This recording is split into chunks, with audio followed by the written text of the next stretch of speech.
In today's video, we're going to learn how to use P2P to fund our wallet. There are other ways to fund your wallet using Google Pay and Apple Pay, Swift, that's the bank transfer, and cards such as Visa card and MasterCard. But I find P2P the easiest and instant way to load your wallet. We're using Binance, the largest crypto exchange.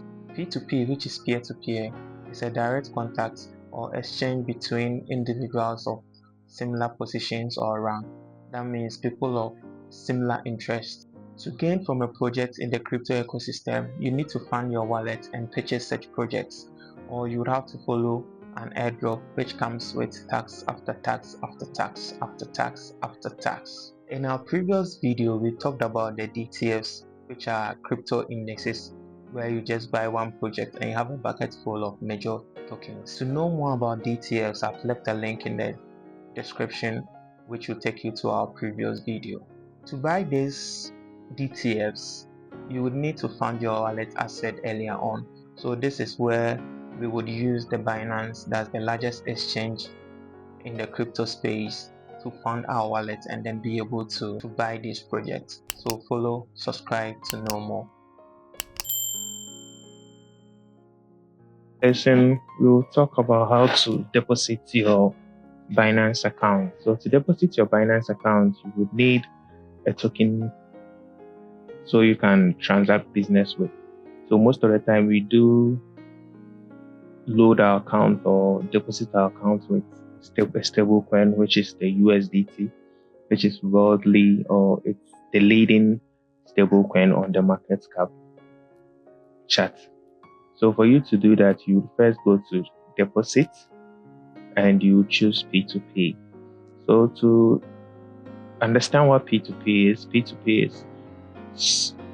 making transaction between two individuals with no third party involved. So you just transact your money to a fellow who uses Binance, who acts as a merchant, and then that individual will send you the money into your, or load your money into your Binance account.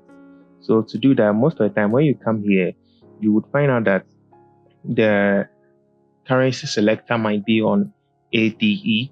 You just click on the currency selector and then you go to Ghana cedis. So this is for Ghana. So you go to Ghana cedis. If you are in other countries, you can select your currency on here and then you would choose the preferred payment method. So when you come here, you find out there is an Express, there is a P2P, there is a block. So most of the time, the Express, we use the Express and the P2P. The Express automatically links you to a merchant or a provider of USDT or someone who's selling his USDT that you are ready to buy. It just gives you a link, but a P2P gives you an option to select or filter through who you want to transact business with. So there, when you come, you see there is a buy, there is a sell. So when you want to buy, there's the selector that you would use. That's the buy. When you want to sell, you use the sell selector, and then you sell to a merchant again, and then the merchant loads your wallet with the USDT. And then there are various currencies that you can trade from. So when you trade USDT, that means you are sending your Ghana cedis or your currency for USDT, that's the stable coin, the dollar value on the blockchain. You can either go for Bitcoin, that's BTC. You can go for USDC, which is also a stable coin. You can go for FDUSDT, which is also a stable coin. The stable coin doesn't react with the market. If $1 is $1, stable coin gives you $1. Okay. BNB, where you would trade for Binance, their native token, that's BNB. There is Ethereum, there is Solana, but it's advisable for you to trade into a stable coin so that the market volatility doesn't affect your transaction. So let's say when you are trading USDT, when you trade $1, it's $1, it doesn't change. But when you are trading on, or when you trade for BTC, that's the Bitcoin, value of BTC drops during your transaction, is going to affect your value. So that's the reason why it's advisable to trade in a stable coin rather than trading in a volatility pair. So the volatility pair over here are the BTC, the BNB, Ethereum, that's Ether, the Solana, the TRX, XRP, Doge. They all get affected by the market volatility. So it's advisable to trade in the USDT. So after selecting, so here's where you would feed in the amounts that you want to buy. So if you want to buy 100 cities or 100 currencies of your currency, you can come in here, filter out, and then you get the merchants who are ready to sell to you at 100 cities. Okay, if you want any amount, you can filter through, and then you will get the people who are ready to sell to you at that very currency selector. As I said earlier on, you can select the currency that you want to pay with or buy with.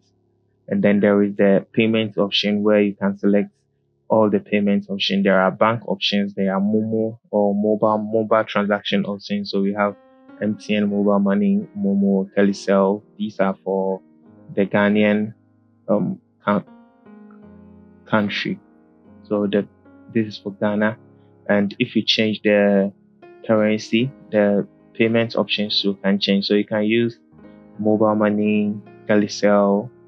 You can use bank transfer and other bank systems. But it's advisable to use your mobile money, and then your mobile money service, that's Telecel or MTN mobile money or AT Cash. Yeah. So when you are done with that, as I said, you can filter out the amounts that you want to buy. But right now we go through this way. So when you check, these are the merchants or people who are ready to sell their USDT to you so that you buy. So this guy is selling his USDT at a price of 12.89, and he's selling from 200 cedis to 200,000 plus. Okay, so he does mobile money transaction, he does bank transfer, and he does bank transfer. And then there is this guy too who's selling at 11.88, and he does specific transfer, that's specific banks, and then Standard Chartered Bank. Okay, so you have to look at these ones to get your options. So for things not to be a little bit confusing, we'll just come to the payment option and we will select the options that we want. So let's say you have mobile money, that's MTN mobile money. You can select MTN or Momo, or if you have Telecel Cash, you can select Telecel Cash. And then when you come through here, as said earlier on, you would see the rating of the price where or which they want to sell. Okay, so this price, you would check in to find the price that favors you or is favorable to your option, because the higher the rate, the lesser the dollar. So you would check in, and this guy is selling at 12.89. This is selling at 12.2, and then this merchant is frustrated. It's either he canceled the trade or he did something that was reported, or someone is appealing for him to send money or something. Yeah, that's the reason why his account is restricted at the moment. But if he goes through all, his account will be approved, and then he will still get to buy from. So it's either he's short of money at the moment, or there is a transaction going on which hasn't been filled yet. So when you come down here you would find an option. This guy is selling at 12.30, and then the rate is 900 cedis to 2,000, and then this guy too is selling at 12.31. His rate is 400 to 2,000. So you check through, and then you find who has the best rate for you or the best price, and then you would go for it. So let's say we checked and this guy is in our range, so we would like to trade from him. So we would go to buy USDT. So we will have to feed in the value to meet the range that he wants. If you feed in 300, there's going to tell you that the limit doesn't meet the limit. So you have to feed in. So we want to buy 800. That's 800 cedis, which will give us $64.9. Okay, and we are using the mobile money option. So it will come as a prompt on our mobile money. Then we'll go to buy USDT. So when you come to buy USDT, there we have a 14 or a 15 minutes time frame for this order to be filled, or for this order to be filled, or yeah.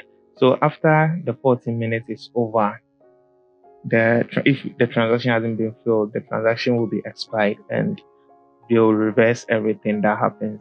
Okay.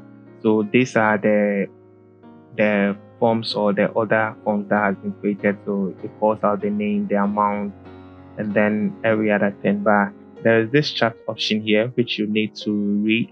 So that you have successfully created an order. Okay, that's it. So the merchant or the person who wants us to load, or who wants to sell to us, says we should drop our number and allow cash out for MTN for approval. So that means the person is using a merchant line, which would allow him to be able to send or send transaction for some less fees, considering using the subscriber option. So I'll just send in my number. And if you are in Ghana, you know how to allow cash out on your Momo. So you would allow cash out on your mobile money, or your mobile money. And when you allow cash out, you alert the individual that you've allowed the cash out. Allowed. So what I'll do next is to send my number and then tell him that cash out allowed.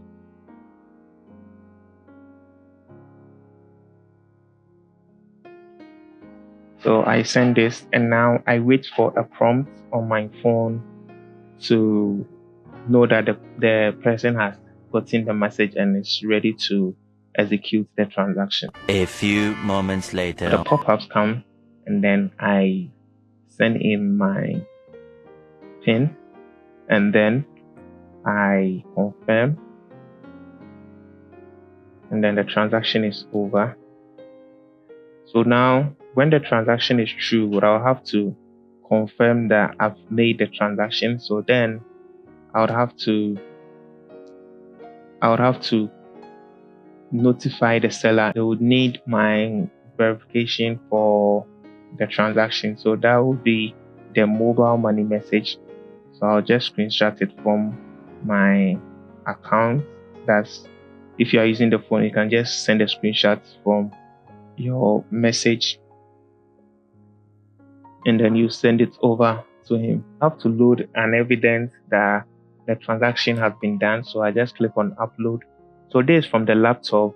You can do the same from the phone. So from the phone, you just screenshot the approval, and then you go into your gallery to upload it. So I'll just upload it, and when it's done, I'll just hit on I have made transfer using my own payment app. So I'll just confirm.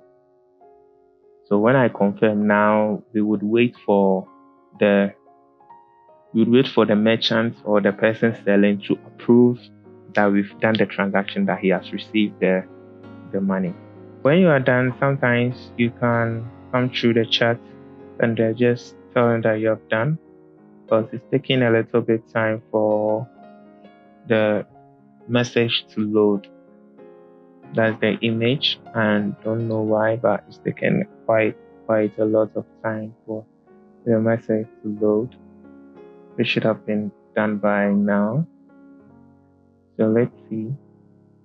A few moments later, 2,000 years later, 1 eternity later. Okay, so there is it. So now we have an approval of the money that we loaded. So we have an approval, and we can check from our account that we have the money loaded. So when we are done like that, we can come to our wallet, and then we'll check. So when you do this transaction, the wallet first goes to your funding wallet. That the money goes to your funding wallet. So straightforward, go to your funding wallet, and then you would find the money in there. Okay, so we just click, and then we have the 64.9 in USDT over here.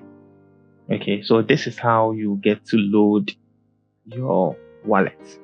I believe after this video you can transact through P2P and load your Binance wallet. If you want to know more or if you want to learn more about crypto, subscribe to my channel.